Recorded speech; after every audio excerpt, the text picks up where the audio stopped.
All right, guys, welcome back. Welcome back as we are coming back off Christmas break and getting back at it. Kind of a reflective, peaceful, calm mood I'm in today. So Yeah. excited to bring on our guest. I've got Jared Haley with us today. Jared is just a awesome, awesome dude. He's got a really cool job that he has, leads a really cool podcast. Um, you guys may have heard of a group called Critical Bench. Critical Bench, I found maybe 10 years ago when I had an injury and wanted to rehab it, and seemed like these guys were the experts not only on certain injuries, but like every part of the body. And Yeah. it's been neat seeing people point at their organization as like the best copywriting and the best training and the best rehab, and um, kind of as a reference point for people in the fitness industry. So really, really cool. And then come to find out, they've got a whole new, and it's not so new anymore, but Strong by Design podcast.com, a way for them to help people become better Christians and better leaders and better mentally strong. So anyway, Jared is running up that side of things for Critical Bench. So with that, man, welcome, Jared. Glad to have you. Thanks, man. Yeah, really, really excited to be here. So excited to chat. It's always a passion of mine to see godly men become godly husbands and godly fathers and understand what that looks like and what that means. And that's not so clear these days. And so any opportunity to get to speak into people's lives and help them be the best that they can be. Not that I have it completely figured out. I don't think any of us do. But certainly over the years, you learn as you go. And so being able to impart that onto other people and help them do better as well. So thank you so much for having me. That's great. Yeah, you're welcome. You're welcome. So Yeah. prior to you joining Critical Bench, Yep. uh, you were a pastor Yep. and you've got a master's degree in transformational leadership and formation. Yep. You've been married for a long time now Yeah. because you've 15 got years in 15 January. years. So yeah. 15 years. Yeah. That's Yeah. awesome. That's awesome. Yeah. I turned 40 in February, and our 15-year anniversary is January 17th. So it's a big 2024 for us. Have you got any plans for? Yeah, we're paying to have my sister come down and stay with our four kids, so that we can get away for a day or two, just the two of us, just to go. We haven't decided 100% where we want to go. We were gonna go to New York, but all of our kids really want to go, and so we don't want to do that trip without them. So we're like, all right, we'll save it, you know. But we went to New York for her 30th birthday, and it was like a pivotal moment in our marriage for us to reconnect, and there were different things going on in our lives, and so it was a really big deal. And so even though a lot of people hate New York, and for different reasons, that particular trip was really important for us. And so we're like, hey, it's my 40th, we should go again. But our 8-year-old son, when we asked, like, what's your dream, his dream is to eat pizza in New York. And so we didn't want to steal that dream away. We want to preserve that for him so we can do that as a family. So That's great. That's yeah. great. So yesterday was Christmas Day, and Yep. what was Christmas like for you guys? You know, married almost 15 years now. You got four Yep. kids. Oldest one's 12. Yeah, he's going to be 12. He'll be Gonna be 12 on 12. January 4th. Yep. So it's great. We've done a good job of integrating her family traditions and my family traditions. And my family tradition growing up was every Christmas Eve we would get pajamas. We would watch White Christmas, and we would eat burritos. And my mom made a red sauce that had beef chunks in it, and you'd smother the burrito with this red sauce. And so and we would always invite a family over as well. So we would have, people over after the Christmas Eve service. People would come over, and we'd watch White Christmas and eat burritos and open our pajamas. And so we've preserved that in our family. My sister still does it as well.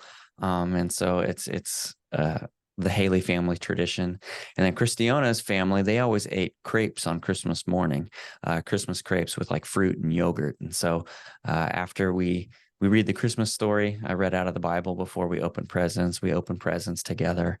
And then Christiane and I jump in the kitchen, and we make crepes, and we have Christmas crepes. So we did that. And then it was just fun hanging out with the kids and playing, and, helping them put their new toys together, and just really trying to chill as much as possible, before getting back to it today. So it was great. What'd you read out of the Bible? Did you read I read Luke. Luke Yeah, I 2? read I read Luke 2. Yeah, I didn't read the whole thing. Um, but it's funny because at church that's the four parts of the story: the angel coming to Mary, and then Jesus being born, and then the angels coming to the shepherds, and then shepherds showing up at the stable. That's kind of those were the four parts that I reiterated because that's what they've been going through all week in December, or all month in December. So I just wanted to kind of tie it into what they were already doing. So, but we used to do like different kids books, the Christmas story. We have the Jesus Storybook Bible. I don't know if you've seen Yeah. that. Oh yeah, I've seen that. Yeah. So we've read out of that several years, with, great illustrations and things like that. So we've done different things, but we've been doing Bible studies with our kids now for a while. And so they're used to reading out of the Bible. So I wanted to just go straight to it this year. That's great. Mhm. I had never thought about reading Luke 2 Yeah. before.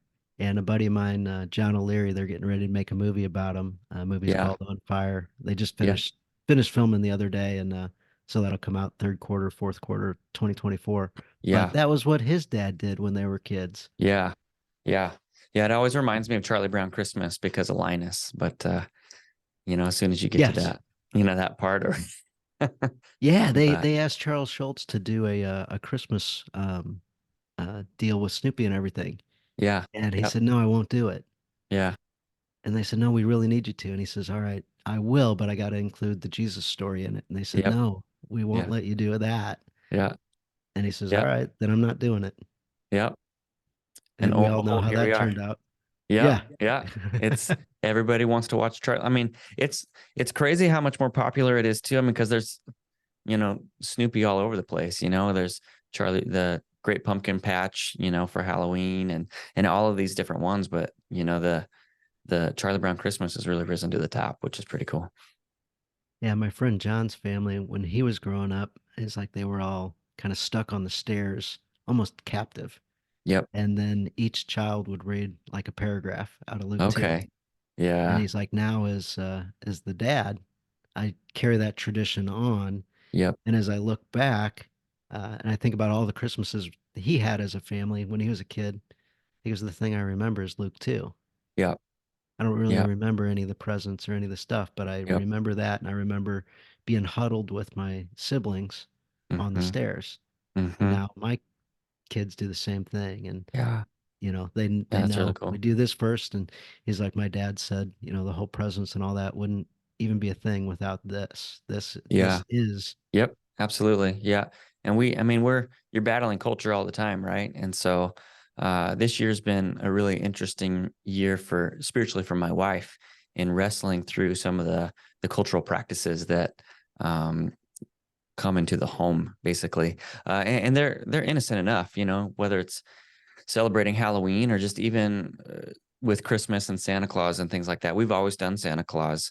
And our kids started asking, questions. And really, a couple of years ago, our oldest, we told him about Santa Claus, that he's not real. And our 10-year-old was asking questions Dads, last if you got a year. kid in the car, you might want That's right. Oh yeah, sorry. I mean, you might want to switch the channel, yeah. dads. So sorry. I No, did no, not give no. a Just a preference little to that. warning. I think, guys, I think you're already smart enough to know Sorry there about. might Yeah, be yeah. some You're explicit gonna have to take that as like conversation. your little preview clip. You're gonna have to give a heads up. So sorry to ruin that for so many families out there. But it's just been interesting where it hasn't even been us. It's been our kids that have been bringing these things up with like Harry Potter or uh Pokemon and anything that dealing with magic where Hmm. because we're having them read scripture and they're starting to take the world that they see and the world that God has asked us, the life God's asked us to live in and starting to question things. And so it was actually our oldest son who got rid of all of his Pokemon stuff. He said, I feel like God's asking me to do this. And we're like, hey, it's your decision. If God's asking you to do it, you got to be obedient to that. And so just it wasn't Yeah, it's cool to see them develop in some of these things, and even things that we're not thinking of, that they're feeling like God is speaking to them, and seeing them act, follow God in those things. It's really cool to see your kids do those things, and not pressure them, and not say, "Hey, you have to do this because this is what God says," but helping them come to those conclusions on their own. So it's really good. You mentioned your wife's kind of battling that right now. What's that sound like? What's that look like? It's me coming home and she's saying things like, "I don't think we should do this anymore." It's things that we've done our whole lives, um, whether that's from movies that we're watching, to celebrating Santa Claus, to um, Harry Potter. To we didn't. This was the first year we didn't do Halloween. And it's really good because we always talk about, we want our home to be a sanctuary. How do we make our Mhm. home a sanctuary? And you think, a lot of times you think of a sanctuary as, the a place at church where you go, and that's where you do your church services. But really, this idea of a sanctuary is this place that's set apart, this place that is reserved for a space that we want, uh, to God to fill that space, and a space that is reserved, that is separate from culture. And when you're allowing culture to dictate what you do in your home, it no longer is a sanctuary. It becomes something else. Another thing for sanctuaries, I want it to be a place of rest, right? I want it to be a place that I can come home, and I'm able to just rest physically. I'm able to rest with my family, and able to rest spiritually. And so there's things you have to be intentional about keeping out in order for that to be a place of spiritual rest. And so we've been purging a lot. We've been purging physical things in our home. We actually just got rid of uh, 30 totes of stuff, where we either threw it away or donated it. I mean, that's a lot of stuff that That's we a lot got of rid stuff. of. And as we're doing that, God is also taking us through like this spiritual purge of things that we've adopted into our home, that is really more of a cultural thing, from things we're watching on Netflix, to things that we're celebrating, and God just saying, "Hey, what would it look like to not do those things anymore?" And then figuring out, what do we now fill those gaps with, and really praying through and asking God what those things are. So Christiana has really led the way, and homeschool is the other thing that we've done this year. It's our first year of homeschooling all of our kids. So different people have different ideas about homeschool and whether it's good or bad. And for us, that's just something that God was asking us, really, God was asking her to do. And so I said, "Hey, again, if God's asking you to do it, I'm going to support you in that." And it's just been a big turning point for our family and our kids. So Did she turn to a group or a curriculum or something to do that? she did. She's looked at several groups. She just now started going to one that meets like once a month, just to interact with other homeschool people. And she was doing a curriculum called Monarch, which is a Christian based curriculum. But in November, we actually did a podcast with Sam Sorbo. She wrote a book called "They're Your Kids," and she's just a huge advocate of homeschool. And it was kind of through that I invited Christiana into that podcast because she was homeschooling. I'm like, Mhm. "You two should really. I'll facilitate. You two have a conversation about homeschool." And so it was really good. And through that, uh, she was just praying through it and felt like God was saying, "I just want you, the only book I want you to use with your kids right now is the Bible. With the Bible, you're getting uh, life, and you're getting history." And so she canceled the subscription to the Monarch. Not that there was anything wrong with it. She just Yeah. felt like God was saying, "For now, I just want you to teach the kids the Bible," right? Deuteronomy 6, right? Teach it when you wake up, teach it when you go to bed, put it on your doorposts, talk to about it with your kids all the time. And so that's what she's doing. She'll have the kids read scripture, and then they have to write a report on it, what's being, kind of like a Bible study, teaching them how to study the Bible, but also teaching them how to learn. They use, have you heard of the Tuttle twins? No, no, I have not. So great, like it's like conservative history kind of, but through these Okay. kids. It Huh. started out as a storybook, but now Angel Studios has made it into a cartoon that you can watch as well. And so if you download the Angel Studios app, you can watch it for free. Like this little thing pops up at the beginning that says, this is brought to you free because people have donated money, basically. And so Angel Studios is all about crowdfunding and things along those lines. But hilarious cartoon. It's about these two kids and their grandma. Their grandma has like on a like a motorized wheelchair, but she's turned it into a time machine. And so they do things like where they build a lemonade stand, and then the grandma's teaching them all about like the economy and and things along those lines. And then they go in history and they learn from some historical figure, and then they come back into the present and they put their lesson into practice. It's so good, really, really good stuff. And it's hilarious. A cartoon is good when the kids are engaged and the parents also are engaged. And so they've just done a really good job of that, kind of like Pixar. Pixar's done a good job over the Yes. years of engaging kids as well as parents. But so they do that for some history lesson stuff, as well, but really just focusing on scripture. And it's been really good. It's been cool. The kids are teaching us at this point, things with the questions that they come up with, and being able to wrestle through some of that stuff. So I don't even remember that was a Yeah, huge yeah, tangent. yeah, I'm sorry. I don't remember what the original question yeah. No, no, that was. was great. That was great. But I was kind of probing to see if you use Classical Conversations. They were a sponsor of ours. And it's yeah, funny, a lot of our guests, without me prompting, I'm like, hey, what do you guys do or whatever? And they're like, oh yeah, we use Classical Conversations. yeah, And they'd talk about it for a while. I'm like, oh, it's funny. That's the show sponsor. I didn't tell you. And yeah. that What type is thing. classical conversations? It's a Christian homeschool program. Okay. It's a curriculum? Yeah. Yep. Okay. And then they've Gotcha. got a whole bunch of community groups also. Okay. It's like if you didn't want to Okay. connect with other Christian Yep. homeschoolers, they have all across the country. And Okay. yeah, they approached me and I'd never heard of them. And Yeah. then as I talk to Yeah. people about homeschooling, it's That's like what, dominant, It's like, yeah.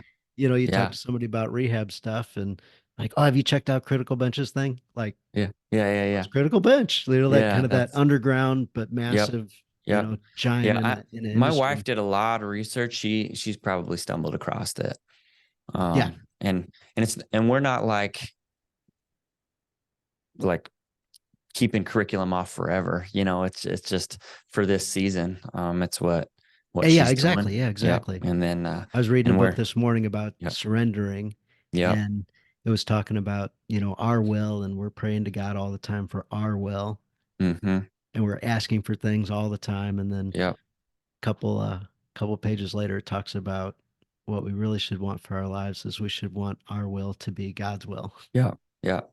Yep. And even when our will is not God's will, we should still pray that we follow God's will and listen for God's will. Absolutely. Yep. So, That's, I always say the goal is to see what God's doing and then just try to grab onto his coattails and hang on for dear life, which is, I mean, that's Romans 12, right? As you, the true act of worship is surrender. It's saying, uh, I want to give you my mind and my thoughts, and I want to surrender those to you, so that I can understand what your will is, your good, pleasing, perfect will. And that's like my favorite scripture verse. It's like my life verse is Romans 12, 1 and 2. You know, offer your bodies as a living sacrifice. So it's good. It goes everywhere. It fits into every category of life. So so I'm intrigued. You mentioned your wife's 30th birthday in New York, and there was some yeah, stuff going on. I yeah, wasn't obviously planning on going into that since you sure. just brought it up earlier, but Yep. that's been in the back of my mind. Can you share a Yeah. little bit about that? Yeah. So when uh I've always been in, I went to, my undergrad is in music ministry, Okay. and Bible. And so I was a music pastor for a little bit while after we first got married. And then a buddy of mine I was in the master's program with, was a pastor in Iowa. And he was telling me about a senior pastor position that was open out there. And, I was like, I don't know. I don't know if I'm ready to be a senior pastor, but prayed through it, ended up candidating out there and getting this position. And so at that point, we only had two kids. Our oldest was 2 and our youngest was 5 months old. And we moved, packed up everything, left our home in Colorado and moved out to Iowa. So we were pastoring out there. I was learning to be a pastor, finished up my master's degree. And then we had twins that were born. And so our twins, when they were born, our oldest was 3 years old. So we had 4 kids under the age of 3. Lots of diapers, lots of stuff. A couple more years go by, and Christiona's at home a lot with 4 kids, just trying to survive. She hit some really bad postpartum depression My and wife was had that really, as well. really So struggling through all of that stuff. And I'm a full-time pastor trying to take care of the church, and kind of a workaholic, and putting the church's needs over the family's needs, which is a big lesson that through this, a lot of this I had to learn, and I'm thinking, when you're in ministry, you're thinking, I'm doing what God asked me to do. Um, you know, Lots of validation from people in the church, you're a great pastor and you're a great speaker and thank you for all that you're doing. And, it builds you up. It makes you feel good about yourself, and so you start just really diving in and taking care of people. Well, through all did of, go did you ahead. Yeah. hear? I sorry to interrupt, but I want to dig into that just a little Yeah. bit. Had you heard with your kind of career track and studies about that problem that pastors have? I had heard more about like burnout, Yeah. and a good mentor of mine is Dave Williams, who his whole doctorate is all about helping pastors not burn out. Mm-hmm. And so I was making sure to be like spiritually rested, and spiritually, I didn't want to burn out spiritually, but I didn't make that crossover into family and into family burnout.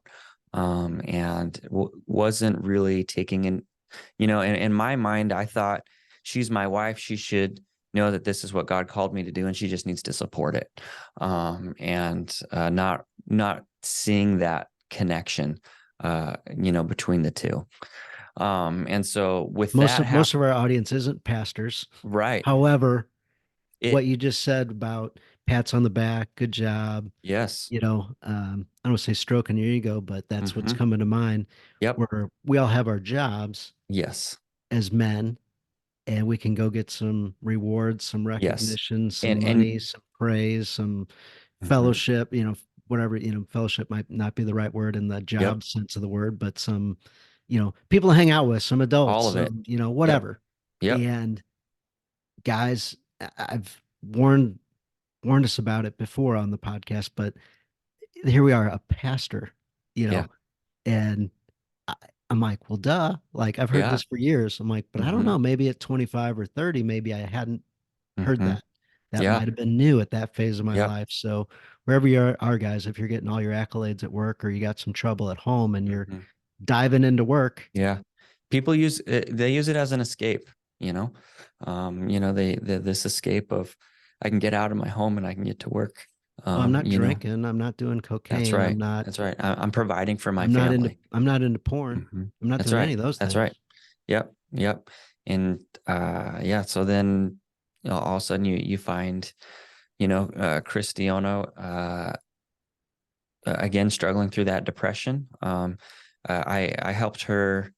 Another pastor friend of mine suggested a Christian counselor, Inside Out Christian Counseling, which is in Keokuk, Iowa, and she started going, but the Christian counselor, in her wisdom, said, "Your husband needs to come as well."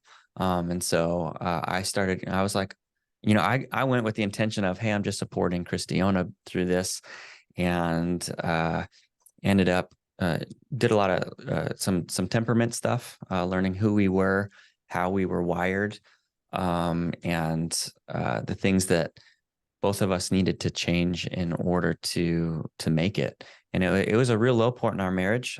Christiana, um, you know, started having uh, other kind of things where she was slipping away in our relationship.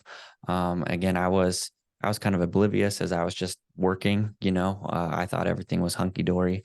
But then as some of this stuff started coming through in our counseling sessions and just in our conversations, we loved each other, and we had a fight for our marriage, and so we started fighting for our marriage, and ended up going on this trip to New York, which was kind of like the solidification of us coming back together, and me realizing, hey, I need to put my family first. I need to put my wife first. There's a good book called Famous at Home. I don't know if you've read that one. No, I haven't. Sounds Um, great. what's his name? Josh Strobe, I think is his name, the author. Okay. I met him at uh, a faith summit here in Florida, and he's part of. I think his book is. He's part of Focus on the Family, but great guy. They have a podcast as well called Famous at Home, talking through we try to get famous outside of our home, and we don't realize that the most important place that we have influence is right inside our own home with our wife and our kids. And even scripture says, if you want to be, I can't remember if he's talking about an overseer or an elder, but when one of those, it might be both, where he says if you can't take care of your own family, you are not equipped, or you're not eligible to be an elder in the church. And so even Paul is saying the value, you got to be able to take care of your home first. Your first responsibility in spiritual growth and development is in your kids and in your wife, and you got to get that right first, and then you can move on to doing things in the church. And so we don't see that a lot in the church, where the emphasis is on family. We say that a lot. Hey, we care about family, but you also need to be at this event, and you need to lead this activity, and you need to be at church every Sunday, and you need to be speaking, and you need to be running small groups, and all of the things that if you're not doing it, you're gonna get fired. But we care about your family, and so it's like Hmm. you gotta pick where your actual value is. And you have to be intentional about it. I say that all the time. If you're not intentional about it, you just slip into uh, what's going to give you the most satisfaction. And that's not typically where we need to be. Yeah, it makes me think about when COVID started and I was working, Hmm. and of course, the next day working from home Hmm. instantly with out of home Right. office real setup. Yep.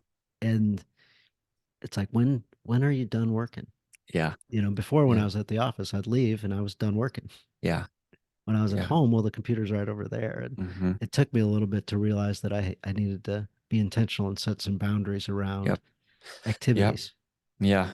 And we've, we off off previously to this conversation that we're having right now, just talking about the value of presence and being present, right? That you can be physically present at home, but you're not actually engaged. And I think that I did that a lot as a pastor, or even just before, when I had a part-time pastor job and I was working full-time at a hotel. I would come home and I just wanted to turn off. And I think about like tabs on a computer. Uh, I just wanted to close all the tabs and just shut everything down, and not think, and just be done. Turn the TV on, whatever, and just not think for the night, and just decompress. And again, through counseling, through conversations with my wife, learning I can't just come home and disengage. Like, my kids need me to not just be physically present, but actually mentally and physically, like, engaged and present with them as well. And so for a while we had like a basket that was like our electronic basket. So when we came home, like, that's where our phones went. I was talking to my boss the other day, where he's going to start intentionally just leaving his phone in the car until his kids go to bed, because it's so easy just to pick up the phone and pop on Facebook, start playing a game, whatever it might be. Someone calls you or texts you, and you think, oh, you just, as soon as that phone is up, it's like, I can't multitask. So anything else that's going on around me, all of a sudden I don't hear it. Can't tell you how many times my wife has said, "Did you hear anything I just said?" And I'm just, she feels like she has no value, because I put all the value in what I'm looking at. And that's not fair to her. It's not fair to my kids. It's too easy, when walk through the door for the kids to say, "Hey, Dad, can we go through the football?" It's really easy for me to say, "Buddy, I just came home. I'm tired. I want to sit down. I want to do nothing," But man, you only have so much time with your kids, and eventually they're not going to ask you those questions anymore. They're going to want to go play with their friends, or they're going to want to go do something else. And you're going to be disappointed in yourself that you didn't say yes, that you didn't put together the gumption to the energy to go spend that quality time with your kids. And I think that we see that too with as they get older. Um, I think if you engage with them when they're young, they're going to want to continue to engage with you when they get older. Whereas if you're not present with them, they're going to find something else to fill that void. And then as they get older, they're not going to care about that time with you either. So you reap what you sow. Man, I almost want you to just repeat what you just said, but guys, you can just hit backwards a couple times on the podcast and listen to that one again. Yeah. Uh, what I learned, I did a program called 75 Hard, a little fitness and Yep. mental, training. You do all the stuff every day for 75 days. And part of it was two workouts.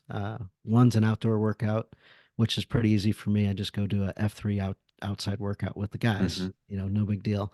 However, the second workout, well, that one's more challenging for me because once I get home from work, I like to be around my family.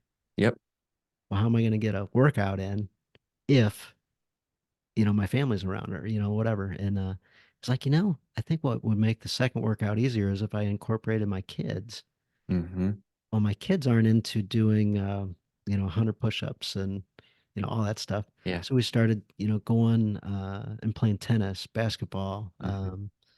pickleball, whatever. But Yep. hey, guys, what do you guys want to do tonight? You guys want to do Yeah. soccer or where do you want to go? What friends do you want to get involved? And Hmm. so every night I was out playing with my kids or even just taking the dog for a walk with my kids or my wife or, Hmm. whatever. But I was like, man, this is awesome.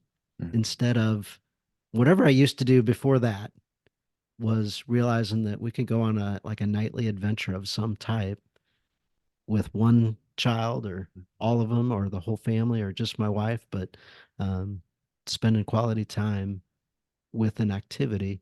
As guys, oftentimes sitting around talking isn't quite our thing, but Hmm. we can be doing something and talking Yeah. and have a great time. So, Yeah. um, Absolutely.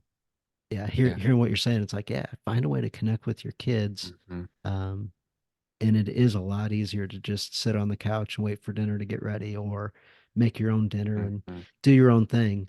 Yeah. But it's a lot more rewarding Yeah. when, And it gets busy. I mean, as kids get older, like they're in sports or they're in different activities, or, our oldest is in youth group now. And so, I mean, and Christiana and I, we just naturally, we trade off now volunteering at youth group because we would rather just stay and be a part of what's going on as opposed to dropping them off and Mhm. going and doing something for a few hours and coming back. We're like, he's here, let's be here. But yeah, like I said, it's the intentionality behind it, and wanting to have that relationship with your kids. I mentioned my mentor Dave Williams before, and he has four kids that are all grown up now, and they had two foster kids as well, Oh, so they wow. had six.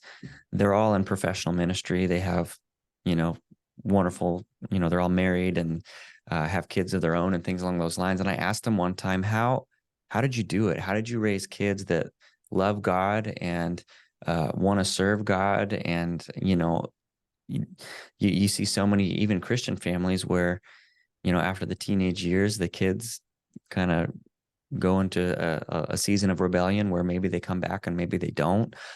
Maybe one will follow God, the other won't. But his entire family, loves Jesus. I'm like, what did you do? And he's like, I don't know. He said, the only thing I can think is when my kids got to the age where it was time for them to go, find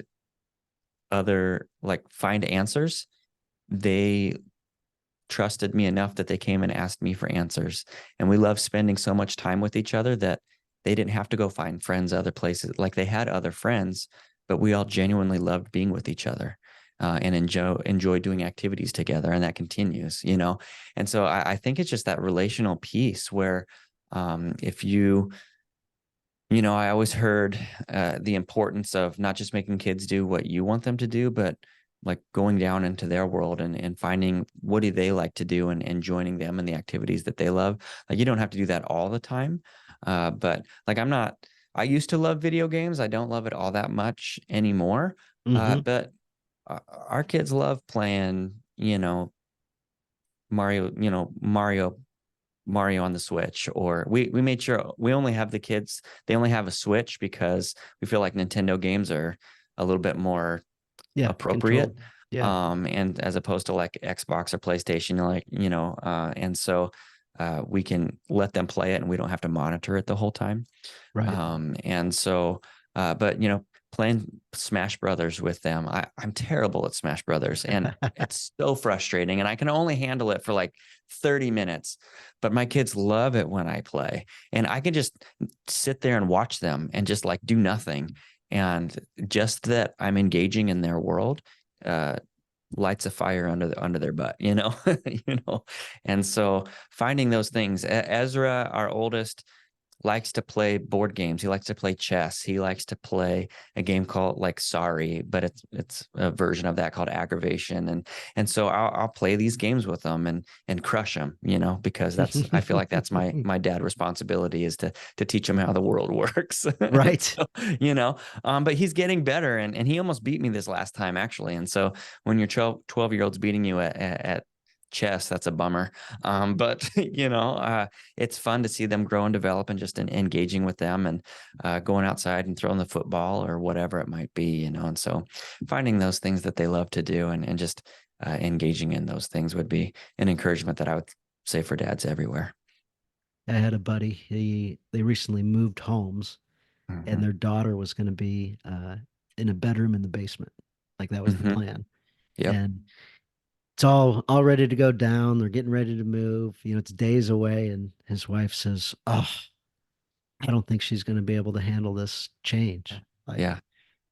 well, like now's a little too late to bring Yeah. this up. And he was calm and he thought about it for a second. He goes, "I've got a question for you. Our daughter, whenever there's been a season of change in the past, has it taken 3 or 4 days for the change to take root and then she's adapted and moved on?" Hmm. Yeah. I mean, it's always been that way with her daughter. It's like, okay, what do you think it'll be like this time? Huh.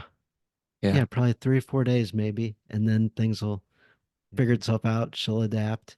And he goes, yeah, the first night she ran upstairs, was like, hey.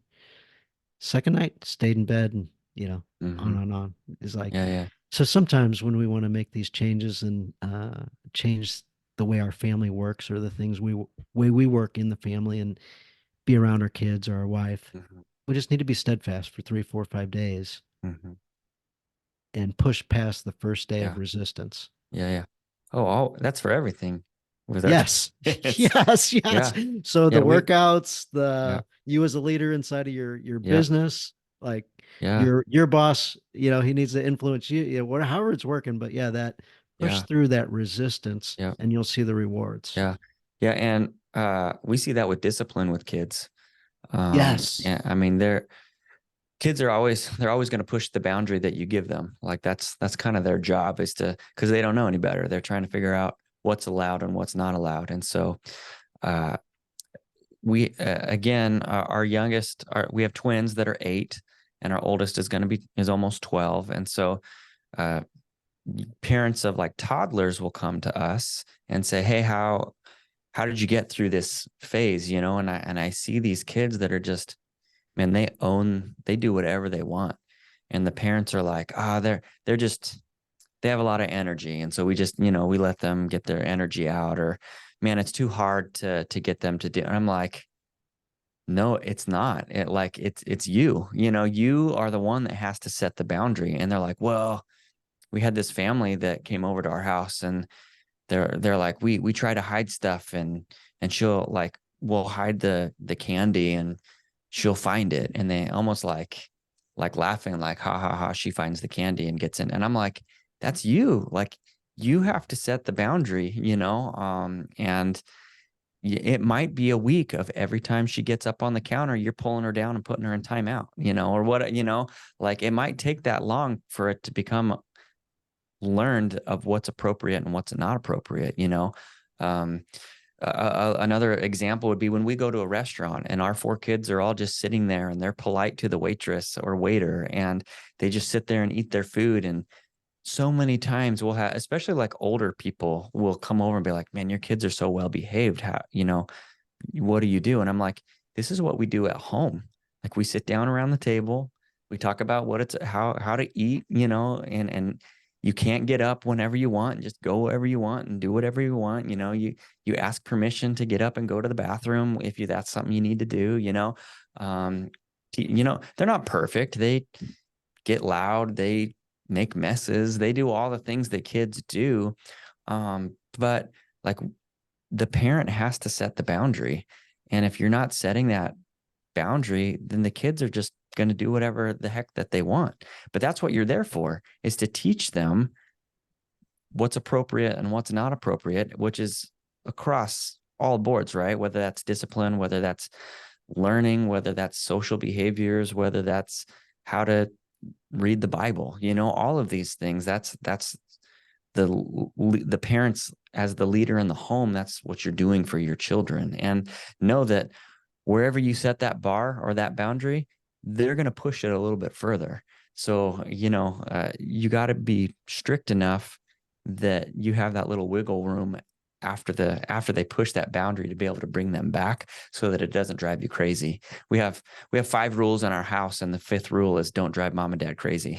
Which is kind of like our umbrella, hey, you guys are breaking rule 5, and so it helps them to chill out a little Nice, bit. But nice. What are the first 4? oh man, what are the first 4? um if you One of them is, if you can't share, you can't play. um man man I don't even know the 5. They're on our wall. That's Yeah, dumb that I yeah. can't remember all of them. um So, guys, that, there's a tip right there. Put your yeah, rules on the wall. that's I right. like putting your calendar on the wall so the kids Yep. say, "Hey, what's going on today?" Yes, we've been doing that recently as well, and we let eat like once a week a new kid gets to actually write it. They love writing the calendar stuff down on our little whiteboard. So, Yeah, yeah. but We've had to point recently at don't hit your sister. yes, yes, also good. Yeah, I thought we got yeah, rid of that rule. Well, we did, but we yeah. got to bring it back That's apparently. right. That's right. So, but yeah, it you know it it controls. It keeps the. It's like you can't be over strict where it's no fun, but you can't have no boundaries either where it's no fun. Like there has to be that healthy balance there. How do you incorporate fun? How do we incorporate? I mean, hopefully everything that we do is somewhat fun. But again, it's coming back to figuring out what they're into, and how to do that. Again, the world is not built for 4 children. Even if you win a grand prize somewhere, usually it's 2 parents and 2 kids. A family trip to Yes, Disneyland. right. It's like it doesn't work for us. Because we can't. It's like uh Disney on Ice. Christiana just yesterday was like, "Hey, Disney on Ice is going to be in Tampa. We should look into how much it's going to be." And it's like it's $60 a person. I'm like, we Yeah, can't afford 6 tickets, at $60 a pop. It's like for one night, you're looking at, however much that ends up being, $600 or whatever. yeah, Um, that's a yeah. little Yeah, overestimate, but 360 for the tickets, 40 that's for right. parking, Exactly. and And then then probably we're going to eat something yeah, because yeah, our kids don't know how to not eat anywhere that we go. right. And so we have to say no to those things. Sports, same thing. It's like $200 a kid for like 6 weeks. And I'm like, Yeah, can't afford, you know, $800 every 6 weeks to put our kids in sports. And so we say, okay, well, we'll be your coaches. What sport do you guys want to play? We'll go out and we'll play that sport, and we'll start teaching them how to do those things. We got Ezra basketball, and he's like, this is great. We can go, because our town home has a basketball hoop. He's like, we can go have gym class at the basketball hoop, and so he already is thinking in those terms, nice. of using it as like physical education to go out and I got play to with his talk to basketball. So, Stephen Kendrick the other day, the mhm. Kendrick brothers, and a Okay. lot of the Christian movies, Mm. Fireproof and War Sure. Room and Yeah, yeah. Facing the Giants Yep. and those type things. So it was really cool. So they homeschool also, and he Mhm. said the greatest thing that the benefit for our family has been our kids when they want to learn something, they just learn it. Yes. They'll find the resource and they'll just dive into the Yes. topic compared to traditional schooling where school brings the topics and how to Yes. learn. Yep. As with homeschooling, the kids are like, hey, I realize we're going to do this stuff, but I want to learn this. Yeah. And then each Yeah. individual kid kind of creates their own. Yep. And you're uh, cultivating their interests.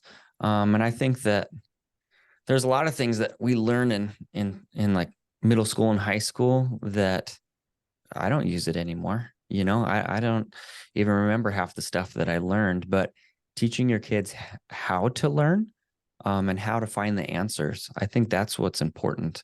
And cultivating what their interests are. If your kid is into science, like cultivate that. If your kid is mhm, really good at math, cultivate that. Don't limit what they can do, but help cultivate the things that they're naturally gifted at and interested in, so that when they're 18, 20, they're ready to start pursuing the career that they're actually into, and they're not spending, you know, $50,000 to go to college to switch their degrees halfway because they don't really know what they want to do, whatever it might be. And mhm. so we like that too. The kids were walking home one day and they saw a caterpillar on the ground.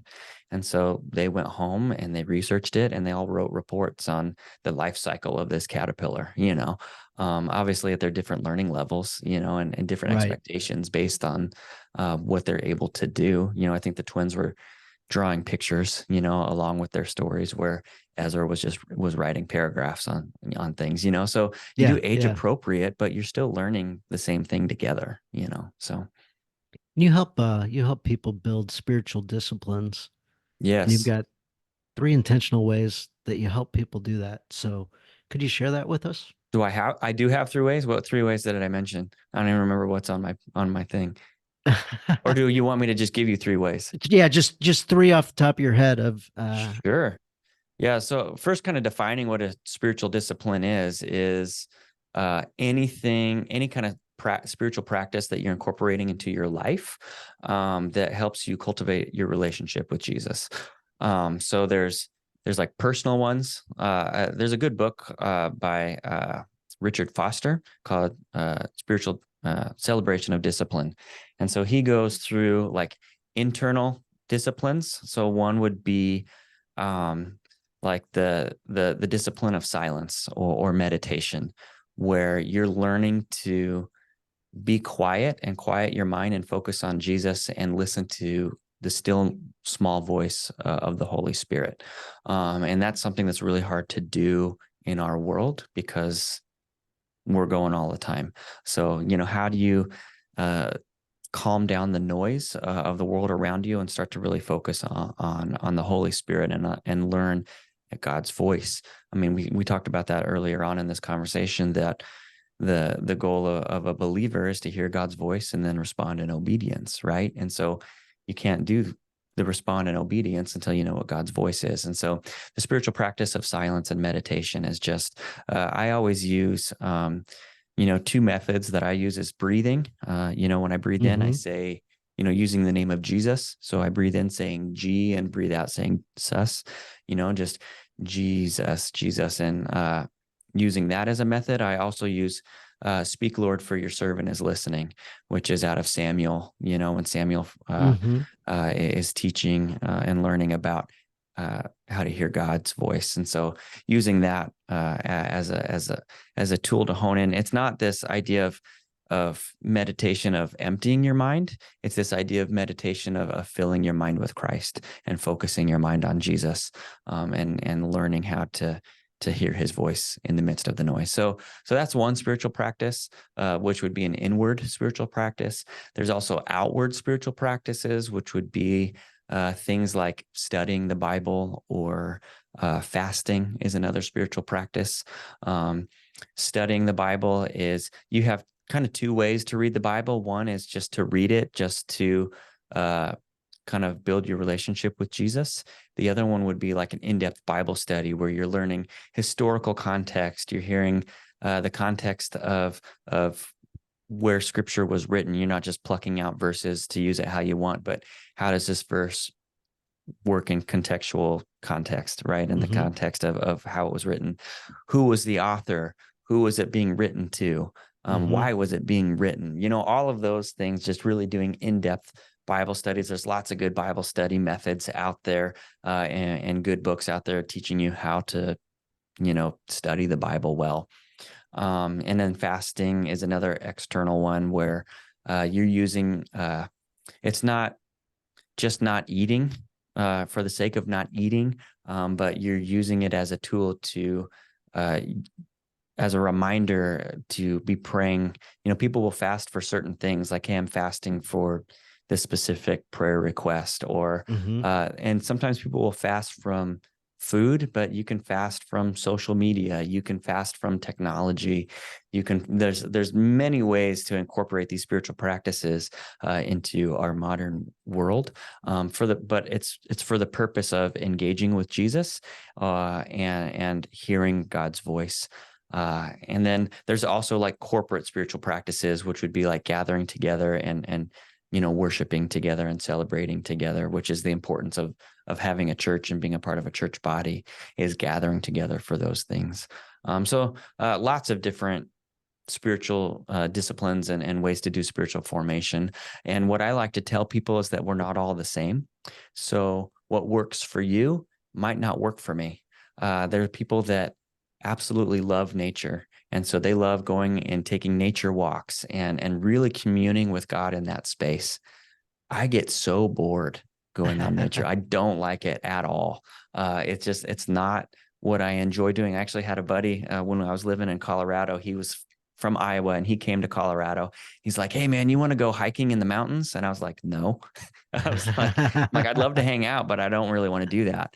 Literally a day later, because he knows me, he says, "Hey man, do you want to go do some photography in the mountains?" And I'm like, "Yeah, that sounds awesome," because I'm a photographer. And so I'm like, "That'll be great." And he's like, "Cool, let's go and we can walk up to this glacier." And I'm like, "Okay, that'll be fun." And then I'm like, man, he totally just tricked me into going on a hike with him.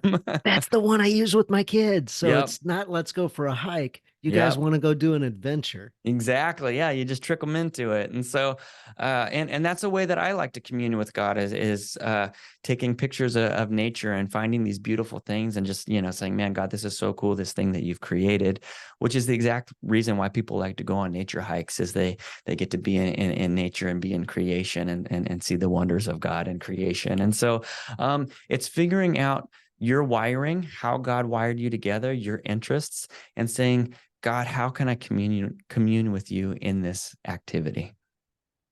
Yeah, that's So, so good. yeah, Yeah, sounds like pray unceasingly is that's something that right. you attempt to do. Yes, all the time. That was actually one that I learned in high school, when I was working at Walgreens, and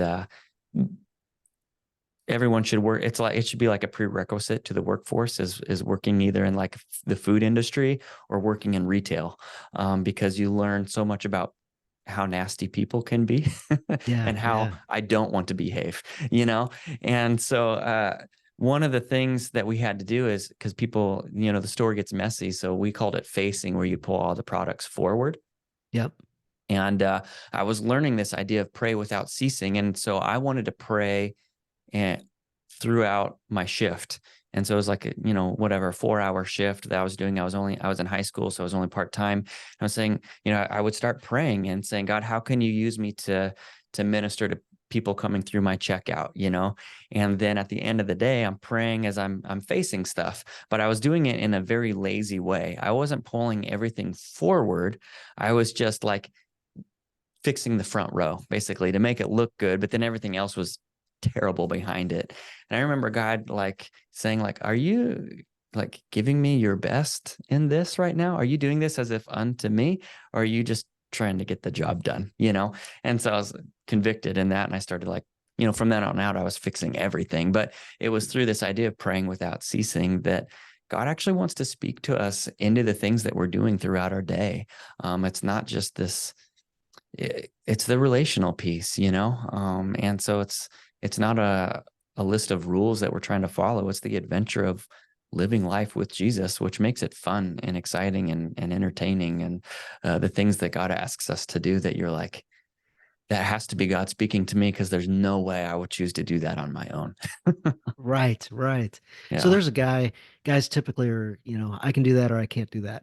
Yeah. I'm not going to do some of that. I'm either going to do it or I'm not going to do it. Yeah. And guys, you just said pray unceasingly, and there's no way I can do that. So I'm not Yeah. doing that. And I Yeah. wish you guys would shut up. Yeah.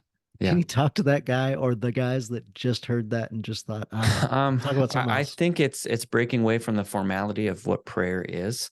I think that we get in this idea that prayer is, sitting down and closing my eyes and folding my hands and, saying the Lord's Prayer, and that's I think that's Jesus was teaching his disciples how to pray, uh, but not saying like this is the rules for prayer necessarily.